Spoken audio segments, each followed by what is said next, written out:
how the children are there. Then we have also talked about later childhood, and then we have come to adolescent age. I think we have talked about this. Then this is also one of the important things which we have to think, that in our classrooms we may have children who are different from general classroom children, and that's why I will like you to know 3 different terms for them. Later, about children with disability, we come to know in the second semester, we will talk about inclusive education. So there are children we may have in our classrooms who have some or other problems, and for that respect, they may need an extra care.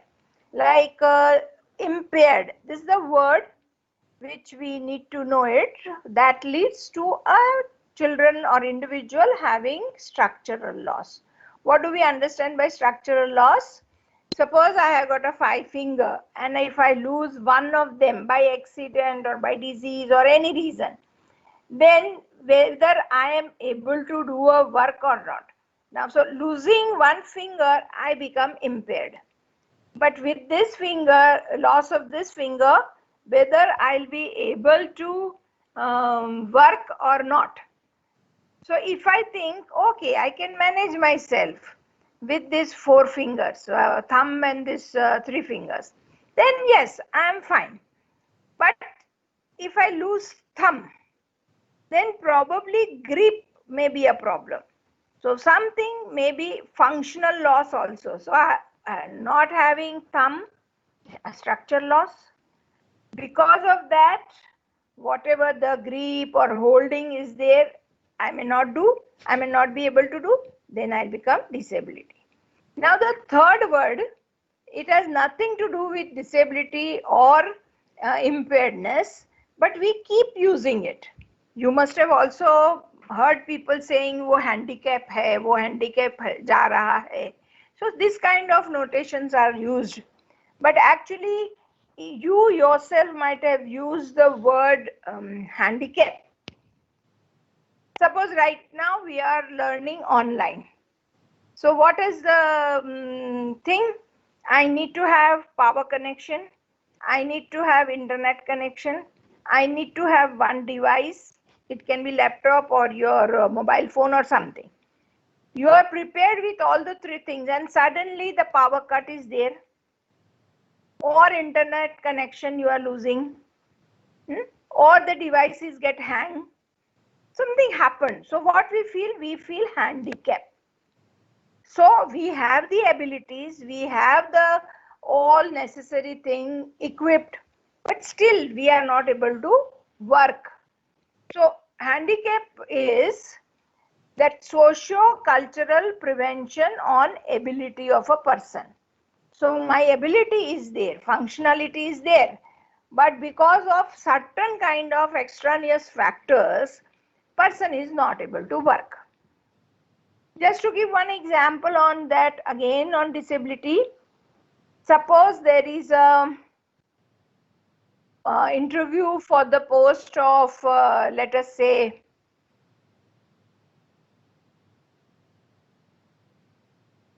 post for the receptionist. I think you all know what receptionist is. The one who are on the counter of any organizations, and they may be asking you, may I help you? Now, what are the qualities a receptionist require? Anyone unmute your mic and say? Post of, please. Communication Good skill होनी communication चाहिए. skill. Good communication skills. Very good. So good Patient, communication. Right. Yes, HR patience techniques. to listen. Language knowledge भी होना चाहिए. बस बराबर है. Language knowledge होना चाहिए, पेशेंस होना चाहिए, जो आता है वो जो कहता है वो हम समझ के उसको दे, मतलब कम्युनिकेशन अच्छा होना चाहिए. Very right. और handling power, management, handling power and management. Okay, handling power और मैनेजिंग होना चाहिए. अभी एक इंसान आता है वहां पे, वो व्हील चेयर में बैठ के आता है और वो ऑर्गेनाइजेशन बता देता है कि क्योंकि आप फिजिकल डिसेबल हो हम आपको नहीं पोस्ट देंगे। अभी ये जस्टिफाइड है? No, ma'am, not at all. No, ma'am. हाँ, क्यों जस्टिफाइड नहीं है? उसमें Because ability of human rights. Communication है। No no no, forget about human rights. उसमें ability of Yes, ma'am. Communication हाँ. है, उसके पास भाषा है, वो समझता है। क्योंकि देखो रिसेप्शनिस्ट को पोस्ट को यहाँ वहां भागना नहीं होता है, वो तो एक ही जगह पे स्टैटिक बैठा होता है। तो ये इंसान भी एक बार वो अपने टेबल पे अपनी जगह ले ले, फिर उसको कोई प्रॉब्लम नहीं है। और फिर भी उसको अगर न दिया जाए तो हम क्या करते हैं, उसको हैंडीकैप करते हैं। मतलब उसकी जो एबिलिटी है उस एबिलिटी को काम करने नहीं देते हैं। So socio cultural prevention on ability of a person हो तभी जाकर हैंडीकैप बनता है। So this is very important. We need to know that handicap word usually we should not use for, because this is not related to children with special need. ठीक है? फिर why we need to know about children with special needs? Because nowadays we are going for inclusion classrooms. आपने भी नाम सुना होगा कि inclusive schools होते हैं जहाँ पे जनरल स्टूडेंट होते हैं, उनके साथ कुछ चिल्ड्रन जिनको थोड़ी बहुत डिसेबिलिटी होती है वो लोग भी आते हैं, एनरोल्ड होते हैं। हमारा अगर जनरल क्लास है और they are not yet identify, then also it is require that we as a teacher of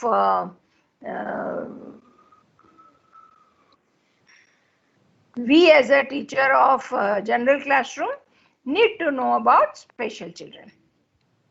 Then we have to make our classroom environment conducive for learning. And for that, it is very essential that we know who is our learner, what are the special needs or needs of the learner. So once we are aware about their needs, we can develop our program for that. Modify the classroom teaching learning process. Then we prepare and develop assignments and projects including the students. So again, if there is a need, जैसे आपके पास blind child आ गया है तो उनके assessment और evaluation technique भी अलग होगी. So I need to know about it. So in this way we need to know about children with special need. तो हमारा रोल सिर्फ इतना छोटा सा रोल है कि we help them to get into the things. अभी हम लोग फिर आ जाते हैं एडोलेसेंस पे, क्योंकि एडोलेसेंट इज द एज, जैसे आप लोग भी जब पढ़ाने जाएंगे, BEd degree is meant for children with children in the secondary school education, तो सेकेंडरी और हाई सेकेंडरी में। तो सेकेंडरी स्कूल अभी जैसे कॉन्टेक्स्ट है उस हिसाब से 8th ऑनवर्ड्स को हम सेकेंडरी बोलते हैं। पर अभी जैसे एनईपी जो नया एजुकेशन पॉलिसी आया उस हिसाब से तो बच्चे 9 के ऊपर जो होंगे वो सेकेंडरी स्कूल में आ जाएंगे। मगर ये जो एडोलेसेंट बोलते हैं हम, जो हमने आगे भी देखा, तो ये जो बच्चे हैं they will be from 10 to 19. So they are also primary children. Upper primary के जो बच्चे होंगे वो भी होते हैं. So now let us try to understand adolescence education, why it is important. See, in our life there are 3 phases or these stages of life: childhood, adulthood and old age.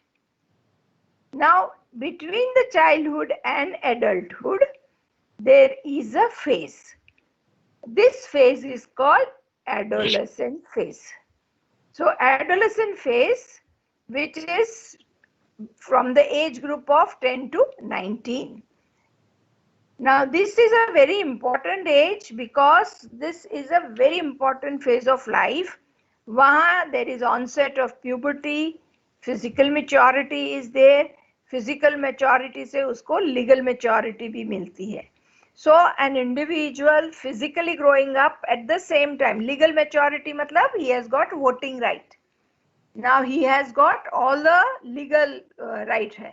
Legal right के लिए उसको आना चाहिए, समझना चाहिए, well educated होना चाहिए, decision power होना चाहिए.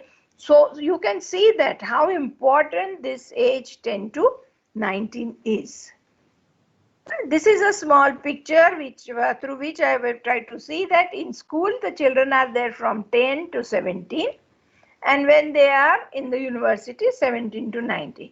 So for us the first 7 years are very important, out of which 5 years they are with you even if you are a secondary school teacher. Then it is very important for us to understand how these children are growing up. So the basic needs of adolescence. हाँ, ये adolescence के basic needs क्या होते हैं? Curiosity, जिज्ञासा वृत्ति, मतलब ये बच्चे को जानना होता है क्या हर एक चीज जो नई नई होती रहती है. So they want to know all the things which are happening. फिर माइग्रेटरी, माइग्रेटरी का मतलब है बार बार उसका अलग अलग चीज पे मन जाता है. तो आज बोलेगा मुझे जैज म्यूजिक बहुत पसंद है, क्लासिकल म्यूजिक पसंद है, तीसरे दिन बोले वेस्टर्न म्यूजिक पसंद है, कोई दिन बोले बहुत आवाज वाला म्यूजिक पसंद है, कभी बोले कि नहीं मुझे सैड सॉन्ग पसंद है. ये क्या होता है? उसका मूड फ्लक्चुएट होता है.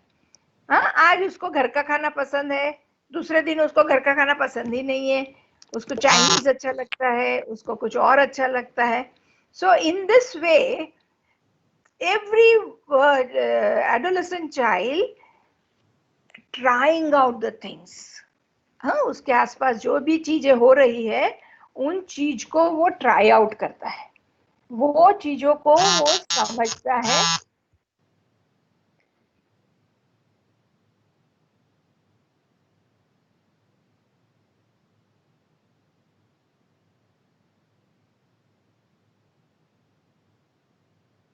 मैं क्वेश्चन पूछ सकती हूँ? हाँ पूछो. मैम, ये बिकॉज ऑफ हार्मोनल चेंज होता है मूड स्विंग्स? ये मूड स्विंग्स है, हार्मोनल चेंजेस है मैम? ये एज में हार्मोनल चेंजेस बहुत होते हैं, मूड स्विंग्स भी होते हैं. माइग्रेटरी अर्ज मूड स्विंग की वजह से भी होते हैं, और माइग्रेटरी अर्ज होने का कारण और एक भी है, क्योंकि अभी जैसे हम आगे पढ़ेंगे ना तुम्हें पता चलेगा कि उसको हर एक चीज को एक्सपेरिमेंट करना है, जो भी नई चीज दिखती है. क्यूरियोसिटी तो बहुत है, सब कुछ जानना है, विश्व को जानना है. तो वो जब जानने की कोशिश करता है तो फिर उसको लगता है जैज म्यूजिक कैसा होगा, चलो मैं देखता. ओ ये एक्साइटेड, फिर बोलता है नहीं नहीं ये ठीक नहीं, फिर वो कुछ दूसरी चीजें करता है. इस तरह से वो एक्सपेरिमेंटिंग करता है बहुत सारी चीजों को. तो वो जब ज्यादा ज्यादा चीजों को एक्सपेरिमेंट करता है तो वो खुद को ही नहीं पता होता है कि कल मैंने ऐसा बोला था कि मुझे ये पसंद है, फिर बोलता है नहीं ये भी अच्छी चीज है. मतलब he is open to change. तो वो बहुत ही रैंडमली यहाँ यहाँ घूमता रहता है. एक दिन वो उसको फिल्म का कोई एक हीरो पसंद हो जाएगा तो उसका जैसा हेयर स्टाइल बनाएगा, फिर वो उसको लगेगा ये ठीक नहीं है, वो तो दूसरे दिन आप देखोगे तो उसके बाल कुछ अलग ही तरह के होंगे. तो इस तरह से वो हर एक चीज को ट्राई आउट करता है, वो हर एक चीज को एक्सपेरिमेंट करता है, और हर एक चीज को एक्सपेरिमेंट करते करते एक जब एडल्टहुड आता है, जैसे अभी आप लोग हैं, अभी आप लोग में इतना बदलाव नहीं आता है, काफी कुछ चीज आपने देख ली है कि ये अब मेरे साथ सेट है तो वो अपना लेते हैं. पर ये 10 साल के पीरियड में धीरे धीरे वो सब चीज का कि जब तक उसको पता ना चले ये कैसा है, वो कैसे डिसाइड करेगा मुझे ये अच्छा लगता है या नहीं. तो ये माइग्रेटरी अर्ज होती है. फ्री ग्रिगारियसनेस, ये भी एक बहुत ही इम्पोर्टेंट स्किल है. ग्रिगारियसनेस मतलब होता है कि मैम मैं ये माइग्रेटरी के रिलेटेड एक क्वेश्चन पूछ सकता हूँ अभी? हाँ पूछो. हाँ मैम, मेरे को ये पूछना था कि ये जो प्रोसेस जो है बच्चों के अंदर चलती है, so during that process are we suppose to interfere? Suppose to interfere में मेरा जवाब होगा नो. हाँ, मगर उन लोग अगर तुमको पूछते हैं कि काइंडली हेल्प अस कि मुझे ये चाहिए, तो yes we can interfere. So if they want us to interfere we will, if they don't want us we don't. हमारे लिए एक शिक्षक या एडल्ट के लिए मैसेज ये है कि ये लोग बदलाव करेंगे। तो हो सकता है हमको एज ए एल्डरली पर्सन उसको हमको अच्छा नहीं लगता है कि ये जो कर रहा है ना वो ठीक नहीं है, तो हम लोग क्या करते हैं उसको डूज एंड डोंट्स करके करके उसको तकलीफ देते हैं। पर इसको अगर Yeah. हम समझे ना, ठीक है वो आज कर रहा है, वो 2 दिन के बाद सुधर जाएगा, 2 दिन के बाद उसको दूसरा मन में आएगा, करने दो।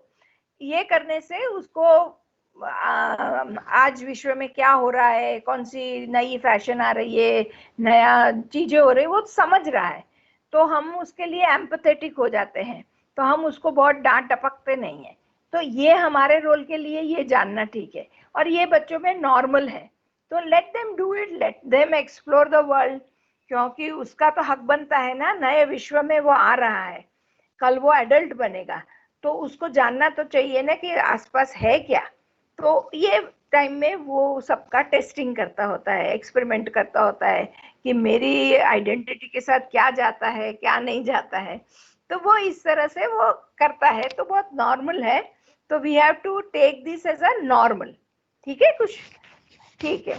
तो फिर इन केस हाँ बोलो। मैम, अगर इस प्रोसेस में अगर उसका जो बेसिक एजुकेशन है उसके अंदर मैनिपुलेशन हो रहा हो तो क्या होगा मैनिपुलेशन?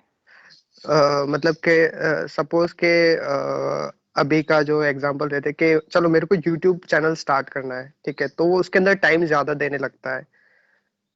ओके, तो इन दैट केस उसका जो स्टडी जो है वो उसके साथ मैनिपुलेट करना शुरू कर देता है, हम तो उसको करने देते हैं, ठीक है। तो उस नहीं केस में देखो, मैम अभी आपको है हाँ ना ये बात समझिए, ये आपने बोला यूट्यूब चालू करना है, ये तो एक क्रिएटिव एंटरप्रेन्योरशिप उसके दिमाग में आ रही है, तो ऐसा बच्चे करेंगे, तो इसमें कोई गलत बात नहीं। हाँ, अनडिजायरेबल कुछ चीजें जो कुछ करते हैं वहां एक बार सोच लेना चाहिए, मगर ऐसी चीजें करते हैं तो कौन सी चीज कर रहे हैं और कौन सी हद तक करते हैं वो करना चाहिए। शायद हमारे दिमाग में ना एक बात जम गई है कि पढ़ाई के अलावा कुछ भी करे ना वो गलत होता है। ये सही बात नहीं है। अगर वो एक क्रिएटिव थॉट कर रहा है तो वो इंसान की बेसिक इंटेलिजेंस लेवल नॉर्मल है या नॉर्मल से शायद अधिक होगी, देन इन दैट केस वो अपनी स्टडीज को भी कर लेगा। हमको लगता है वो वक्त नहीं दे रहा है कि क्लास बंक कर रहा है, वो कर रहा है, तो आपके पास ऑप्शन होता है उसको हेल्प करने के लिए कि आप उसको किस तरह से वो करेंगे, हेल्प करेंगे। तो ये बात तो प्रॉब्लम नहीं वाली नहीं है कि उसको हम डांट टपक के बिठा देंगे, क्योंकि शायद आने वाला टाइम ऐसा आने वाला है कि हमें उनको मदद करनी ही पड़ेगी कि वो अलग से सोचे, एंटरप्रेन्योर बने, स्किल बेस्ड बने। तो अगर वो बच्चा, आपका जो एग्जाम्पल है वो यू चैनल करना, पर क्यों करना चाहता है वो जानने की कोशिश करो, वो कैसे करना चाहते हैं, उसके पास कौन सा नॉलेज है, क्योंकि अभी यंग एंटरप्रेन्योर बन ही रहे हैं और बनने देना भी चाहिए, क्योंकि आगे जाके गवर्नमेंट जॉब इतनी नहीं मिलती है, इतना उनका ऑक्यूपेशन नहीं हो रहा है, तो एंटरप्रेन्योरशिप स्किल्स तो बहुत अच्छे हैं, पर पढ़ाई के कॉस्ट में अभी पढ़ाई का आप कॉस्ट क्या रख रहे हैं वो देखना पड़ेगा। अगर वो पढ़ाई में जितना भी वक्त दे रहा है उससे वो आसान से निकल जाता है तो फर्क क्या है? ओके, तो मैम हम क्वेश्चनर तो कर सकते हैं, लाइक क्यों करना चाहते हो तुम। हाँ, क्यों ओके, करना चाहते हो, हाँ, इसको सो कैसे सो करना इन दैट चाहिए केस हम इंटरफेयर कर सकते हैं ना ऐसा, like in the form of questionnaire. Okay, आपको उसको इंटरफियर करना है कर लीजिए। मगर इंटरफियर जो शब्द आपने प्रयोग किया ना उसका मतलब है कि हम उसमें बाधाएं खड़ी करते हैं। अगर ये क्वेश्चनिंग करके आप उसको कुछ मदद कर रहे हैं तो करनी चाहिए, क्योंकि बाधा खड़ी करके हम communicate नुकसान कर सकते हैं। हाँ, सो वो मैम, नहीं, कैन वी से कम्युनिकेट? कम्युनिकेट तो हो ही रहा है ना, पर पॉजिटिव हो रहा है कि नेगेटिव हो रहा है वो तकलीफ वाली बात है। बात करनी चाहिए, चलो कम्युनिकेशन का अर्थ मैं ये ले लूं कि बातचीत होनी चाहिए, वो जो कर रहा है उसमें इंटरेस्ट दिखाइए, तो वो खुद भी बोलेगा कि हाँ ये ठीक है या नहीं है, मतलब उसके फ्रेंडली वे में अप्रोचेबल, हम बड़े अप्रोचेबल बने और उससे जानने की कोशिश करें, कोई बात नहीं है, बात कर सकते हैं। ठीक है, चलो ठीक है। Next is ग्रिगारियस। ग्रिगारियस का मतलब है वो बहुत खुश होता है और वो चाहता है कि आसपास भी लोग खुश हो, कि हंसते, और ये हंसते लोग हो ना वहाँ ये बच्चे ज्यादा करेंगे। आप बहुत कड़क रहे, ऑथोरिटेरियन रहे ना, तो वो बच्चे आपके साथ नहीं रहेंगे। इसीलिए उनका बेसिक मूड थोड़ा क्या बोलते हैं, हल्का होता है, मतलब आराम से करना, आराम से रहना, खुश रहना, ये उनका मूड होता है। Loyalty, yes, they are very loyal, and among friends also they are very loyal, they are loyal to all work what they are doing. फिर praising, जैसे अभी हमको भी अच्छा लगता है ना, कोई बोलेंगे आपने अच्छा किया, आपको नहीं अच्छा लगेगा, तो ये बच्चों को भी छोटी छोटी बातें जो वो कंप्लीट कर रहे हैं या अच्छे से किया, अगर उसको बताया जाए ना तो दे एंजॉय इट, उनको बहुत अच्छा लगता है और it motivates them to do further, क्योंकि वो आपके प्रेजिंग से अपने कार्य को कंफर्म करते हैं कि हाँ मैंने ये निर्णय लिया, अच्छा ही हुए तो मेरे को प्रेज किया। एम्पैथी, देखो सिंपैथी और एम्पैथी दो वर्ड है। सिंपैथी का मतलब है दया दिखाना, या बोलते हैं क्या बोलते हैं, एम्पैथी मीन्स समानुभाव, सहानुभूति। सिंपैथी मतलब सहानुभूति, एम्पैथी मतलब समानुभूति। समानुभूति is considered to be better because बहुत सिंपैथी देने से ना हम उनको दया के पात्र बना देते हैं। हाँ, we put them into pitiable conditions which is not healthy. कभी दिखाना पड़े दिखा दो सिंपैथी, मगर usually it is not so healthy. Even this children you will see that कुछ भी छोटी बातें होती है दौड़ के किसी को हेल्प कर रहे हैं, मिलते हैं, एक दूसरे से मदद के लिए खड़े हो जाते हैं। So they also have this strong need in them. Mastery, हर एक चीज एक्सपेरिमेंट करते हैं, आगे हमने माइग्रेटरी में देखा, तो मास्टरी जो भी चीज आती है उसको पूरा करने की कोशिश कर रही है, उसका बहुत नेचुरल टेंडेंसी है कि they like to do it. Imitation, tremendous, consciously या अनकॉन्शियसली वो उसके आसपास आने वाले हर एक के कोई ना कोई चीज को वो इमिटेट करता है, और इसीलिए पेरेंट्स और टीचर्स दोनों को कहा जाता है कि बी कॉन्शियस, वो आपकी नकल करने वाला है। तो आप अगर अच्छा रोल मॉडल प्रेजेंट करोगे ना तो वो अच्छी चीजें सीखेगा, क्योंकि वो अनकॉन्शियस या कॉन्शियसली वो जो भी उसके आसपास मॉडलिंग होता है ना, हमने बांदुरा की थ्योरी में भी देखा कि जो चीज हमारे आसपास ज्यादा होता है तो हम लोग उसको ले लेते हैं। अटेंशन सीकिंग, ये भी एक होती है कि छोटी छोटी बात में अगर हमने इग्नोर कर दिया ना तो वो कुछ ऐसा काम जरूर करेगा कि वो हमें ध्यान अपनी तरफ आकर्षित करने की कोशिश करेगा। इसके साथ साथ उसके और कोई भी नीड्स होते हैं, इंपरेटिव नीड्स होते हैं, जैसे वो वर्क एक्सपीरियंस सुपरवाइज कंडीशन में करना पसंद करता है। Good and healthy physical health होती है, they are naturally healthy adolescence होते हैं। हमारे पूरे जीवन काल में ये एज ग्रुप जो 10 से 19 है वो बहुत हेल्दी काल है। Usually they don't have disease, they don't have any other problems.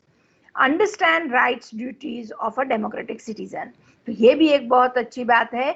और आपने देखा होगा तो 8th या 9th क्लास में उनको सिविक्स विषय होता है, उसके अंदर they are been taught what are your human rights, what are your citizen rights, how as a citizen you need to behave, ये सब उसको सिखाया जाता है। Significance of family for individual and society, ये एज में वो एक ये नया कॉन्सेप्ट भी लेता है। अभी तक जो ब्लाइंडली वो फैमिली और सोसाइटी को मानता था, उसकी जगह पे अभी वो इसका महत्व समझता है, पैसा का महत्व समझता है। Spirit of cooperation and team work को वो उसकी जरूरत होती है, उसको टीम में काम करना भी पसंद होता है, वो कोऑपरेशन कोलैबोरेशन बहुत अच्छे से कर सकता है, ये उसकी जरूरत है। He understands methods of science, human life, ability to think rationally, ये हमारा abstract formal operational stage है PIJ का। Need for beauty, literature, arts, music, nature, need to develop respect for self and others, and develop insights into ethic, values, principles. क्या चीज सही, क्या चीज गलत, इस बारे में भी वो जानना पसंद करता है. Need for future educational and vocational plans. तो ये भी उसकी जरूरत होती है कि आगे जाके मुझे करना क्या है, मुझे कैसे करना है.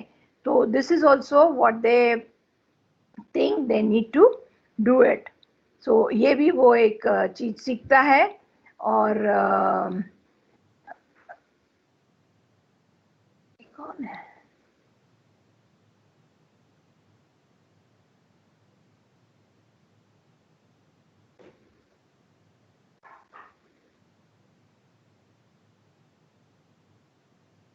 Okay next.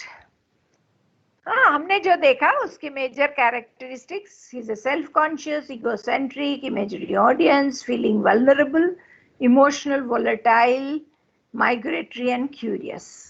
अभी इंपॉर्टेंट चीज आप लोग के लिए शुरू हुई पढ़ने के लिए कि एडोलेसेंट एज बहुत इंपॉर्टेंट है, क्योंकि ये 10 years में these are the major 6 task वो कंप्लीट करता है.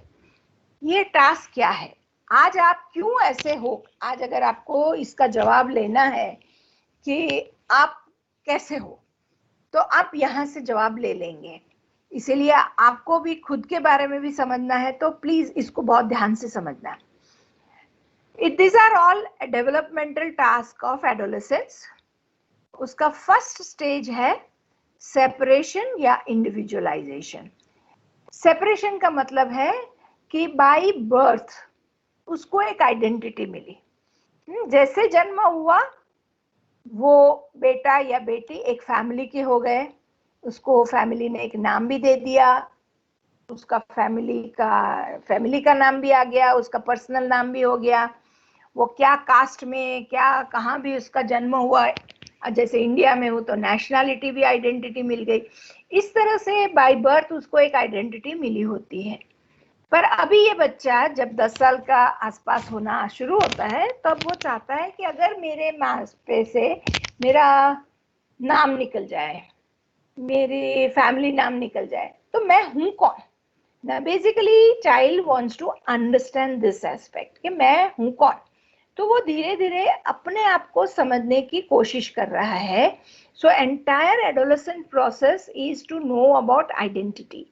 तो ये हमारी पहचान का ये है. ये 10 साल में हम खुद को बहुत जानना शुरू करते हैं.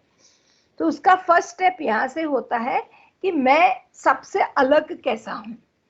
तो अपनी अलगता जो है, इंडिविजुअलाइजेशन, सेपरेशन जो है, वो he is trying to understand how I am different from rest of the people. What is that I have, what is that I don't have with compare to other people. The next very important thing which develops, these are all simultaneously developed in this 10 years of age, 3 identity.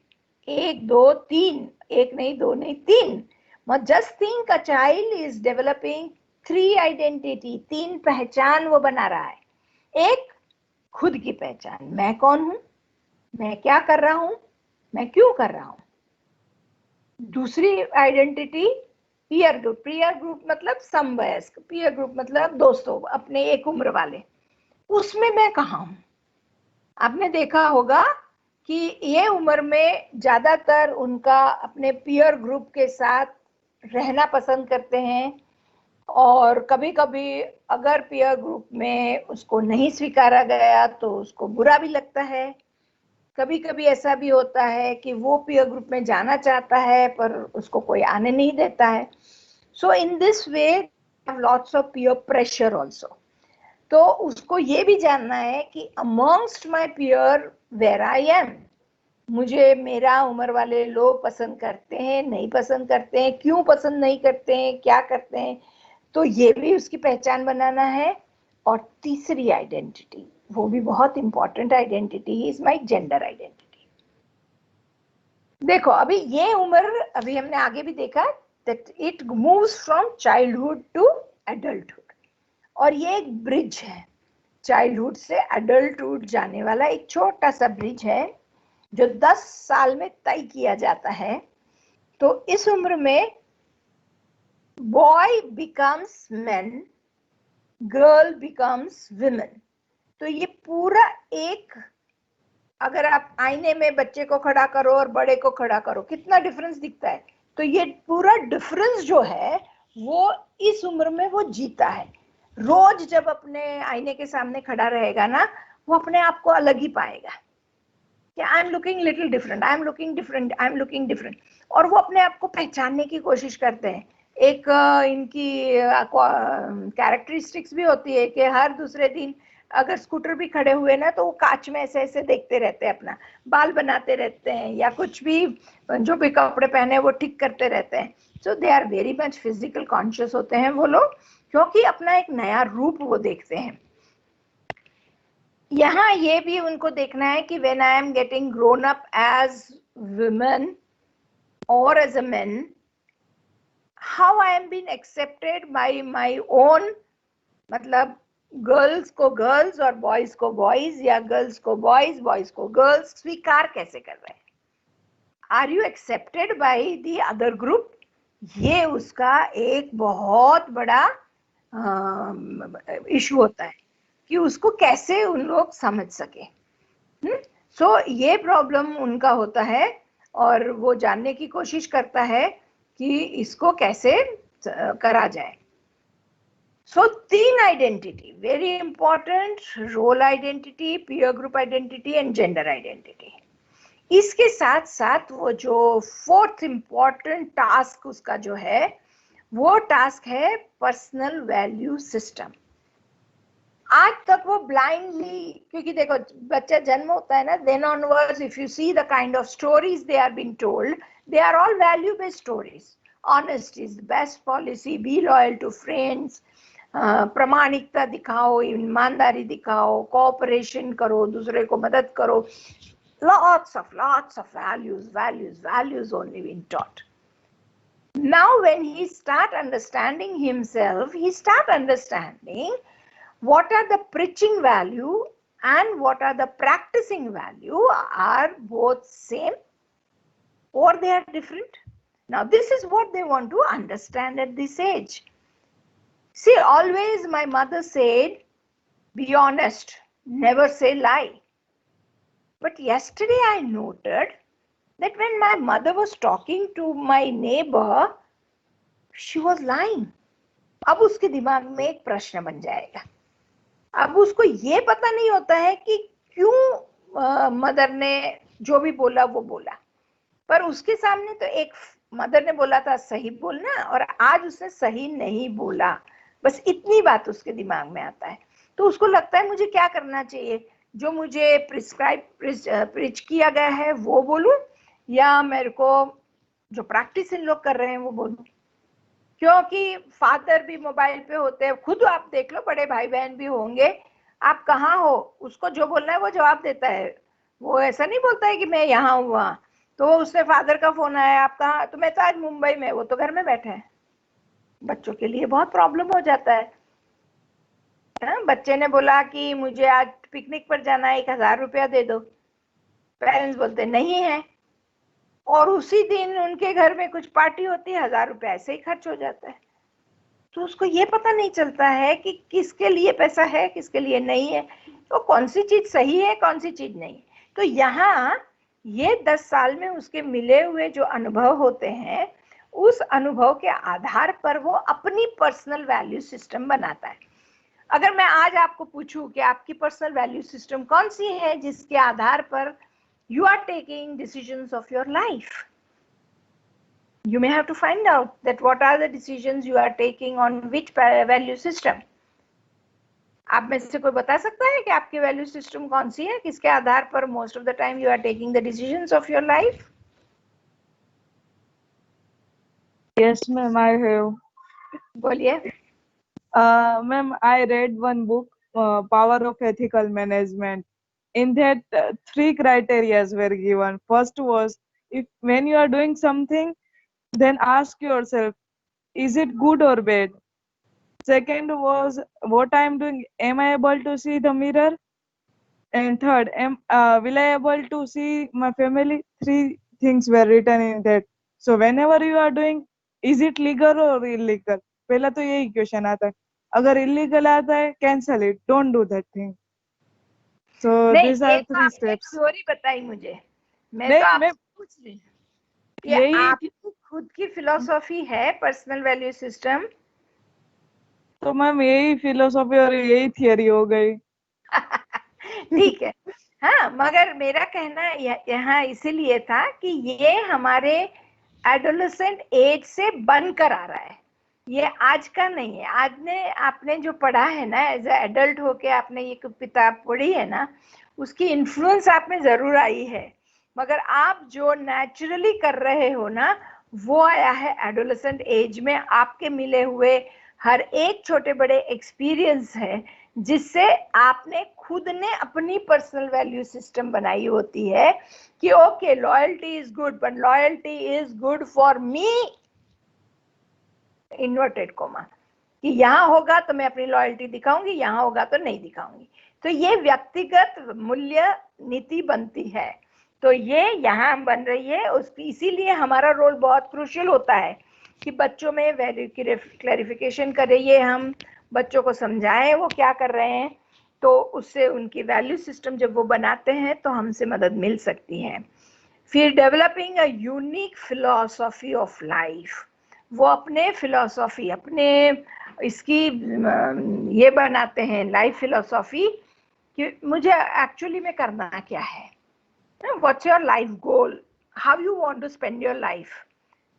This is again, just see that the adolescent age is so crucial that individual is developing all these things at this point of time. Very important stage, and experience at this is very important. Adolescent में यहाँ शायद ये बात यहाँ करने के लिए जरूरी हो जाती है कि बॉयज और गर्ल्स में because of the physical maturity, girls achieve faster than the boys. थोड़ा बहुत दोनों के डेवलपमेंट में आगे पीछे हो जाते हैं. और इन जनरल देखो ना, तो एडोलेसेंट एज में मतलब करीब आपके 6, 7, 8 स्टैंडर्ड में एक ही उम्र के बच्चे होना, तो लड़कियां बड़ी दिखेंगी, लड़के छोटे दिखेंगे. पर 2 ही साल के बाद आप देखोगे 10th 11th स्टैंडर्ड में, तो लड़के बड़े दिखना शुरू हो जाएंगे, लड़कियां छोटी दिखेगी. तो ये एक बहुत टिपिकल एज होती है जहाँ पे फिजिकल मैच्योरिटी में girls are little faster than the boys. ये because of our hormonal conditions and the biological reasons. Socio cultural treatment and pressure देखा जाए तो girls have lesser pressure, they easily adapt to the pressures, they are most of the time very protective, and they are helped to learn social conduct. While in case of boys, थोड़ा बहुत conflicting है उनका to adapt, and the thing which as a healthy development, ये एक थोड़ा negative बात होती है कि boys are usually left to their own. उनको बोलते हैं तू तो लड़का है, जाके पत्थर में से पानी निकाल, तुम क्यों रो रहे हो, तुमको कुछ नहीं करना है, तुम जाओ बाहर और देखो दुनिया, समझो. और ज्यादातर उनका सोशल और फाइनेंशियल रिस्पॉन्सिबिलिटी ज्यादा दी जाती है. गर्ल्स से एक्सपेक्टेशंस ज्यादा नहीं होते हैं, पर बॉयज से they do have lots of expectation, क्योंकि हम एक पैतृक समाज में हैं.